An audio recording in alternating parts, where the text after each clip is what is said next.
welcome to my episode 1 review of House of the Dragon, which I call my first thoughts. So I just got done watching it. I was pretty pumped to see it because I'm a big fan of George R.R. Martin and Game of Thrones. I really enjoy the universe and I really enjoyed the show, the last show. Okay, so I sat down and watched it, and I have some thoughts, and I'd like to give them here. So first, I'll say, before I get into it, I actually thought it was really good, but I have some stuff to say beyond that. So let's start out with the actors before I get into the story, which I thought was the best part. The actors were really strong. I really enjoyed King Viserys. I thought was great. Probably my favorite. Rhaenyra was great. Otto Hightower seemed like an interesting old duck, you know. I liked the part where he prostitutes his daughter. I thought that was interesting. Matt Smith is a funny looking dude. I don't know much about him, but his performance was good. Corlys was also good. He has a cool look about him. This Rhaenys, I believe her name is, she has a really interesting demeanor. I noted that in my trailer review, but we didn't really see much of her, but she's basically married to Corlys, and she was passed over in the Succession Council because King Viserys doesn't have a male heir. So they had to do that council, and she was passed over. So I predict she's going to be some sort of Machiavellian character.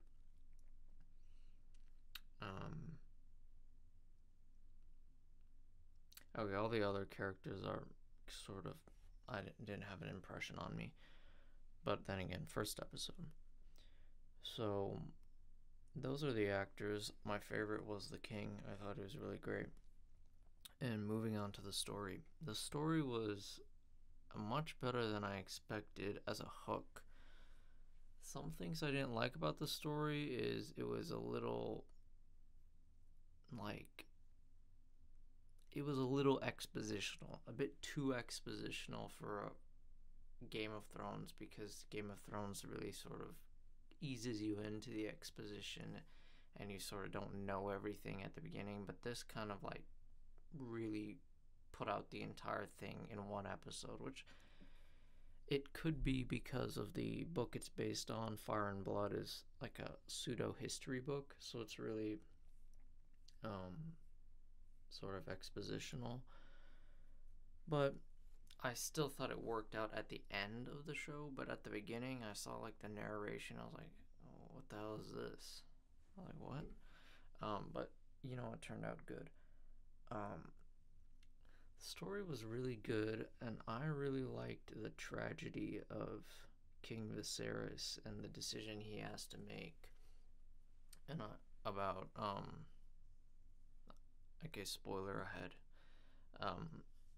The decision he has to make to give his wife a C-section in order to save the kid, but the kid is stillborn.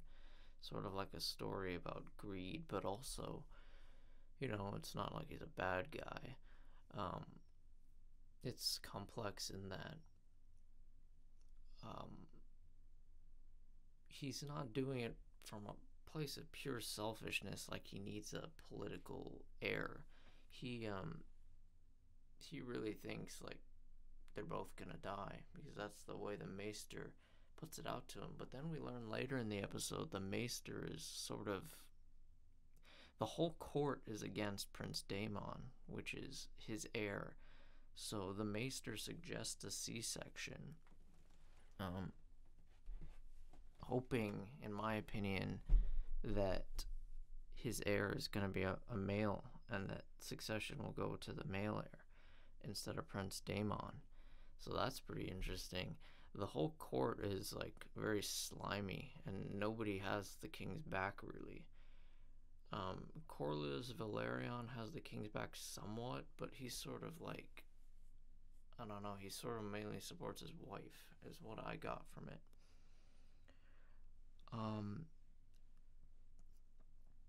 Moving on the dialogue definitely not as good as Game of Thrones. That was definitely not nearly as good. Now, that's most likely because it's not adapted from the main series, which is in the form of a novel. This is Fire and Blood, which is basically a pseudo history book, so it doesn't have dialogue. It's very high minded. Um, so dialogue was good, but not the greatness of Game of Thrones. Not even close. But overall, story really good. Set up a lot of conflict. Um, I liked the ending where everyone, the lords, swear their oaths, and Prince Daemon flies back to the Vale, and is sort of setting up like there's going to be a civil war. Also, while Prince Daemon is clearly like a psychopathic villain, he made some decent points at the end. I think he was. I think he's sort of unwise to refer to the king as weak. I wouldn't consider him a weak king. He's certainly not like bloodthirsty and, um, he's not like really aggressive, I wouldn't say, but I wouldn't consider him weak. From what we see, he's clearly willing to make quite difficult decisions, and he always has the last word in the council. He's not like letting people walk over him. He's just like not. I guess he's not as strong as Prince Daemon, but Prince Daemon is strong, but in a more in a psychopathic sense. Otto Hightower seems to be a Machiavellian strong character, and Viserys seems to be maybe morally strong. So it's like three different types of strengths in the male leads. And then Prince Rhaenyra, she seems to be like strong-willed and aspirational. She certainly like wants to go against the grain. I'm worried that they're gonna copy Arya's character too much without all the build-up, so I hope that doesn't happen. But I kind of got a bit of that feeling at the beginning, but I liked that she was, she's now in a serious role. She's the heir, so hopefully she doesn't turn out. They don't characterize her as like an Arya 2.0. I love Arya, but I don't want to see her character copied. Okay, but that is the strongest part of the show was the story, and I think it's really good hook, and I'm very excited to see the rest of the show. And I think I'm gonna do a review of every episode on my channel in this format, like unscripted sort of thing. But now moving on to the thing that I have to give criticism for. The direction I thought was much inferior to original Game of Thrones, which I give a lot of credit for being incredibly realistic, and very well shot and directed with almost all practical filmmaking techniques. This was, in my opinion, far too digital. Far too much artificial, like weather effects, like depth of field effects. The cinematography was oftentimes distracting because of how much was on the screen at once. It was like a little too much, and then there's very, very what's the word? It was like lots of cuts, very fast-paced cuts in scenes that, in my opinion, didn't need it. They also used way less real locations like in the original show, and they've used lots of wide shots.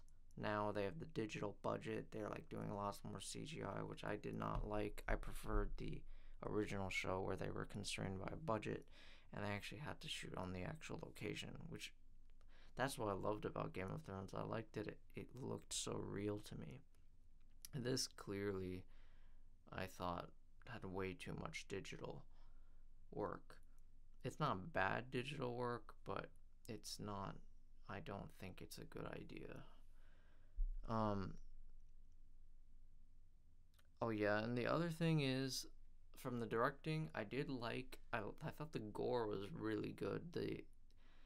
I thought the fight choreography definitely could have been way less cuts. Like, I thought Game of Thrones had cuts in the fight scenes, which I thought were good, but this was too much. But the actual gore was great. Like the joust scene with the freaking heads exploding. Um, Good God, it's like it's crazy, but it was really good. Um, so yeah, that basically sums up what we know so far and what I can rate. I'm pretty excited. I was really worried it was gonna be really bad. I was really, really worried, but this has calmed me down quite a bit, and I think it's gonna be good. I just hope this isn't like a red herring. But anyway, if anyone watches this, I would like to hear your opinions in the comments. Um, anyway, tell me if you agree. Have a good day and come back for the next review.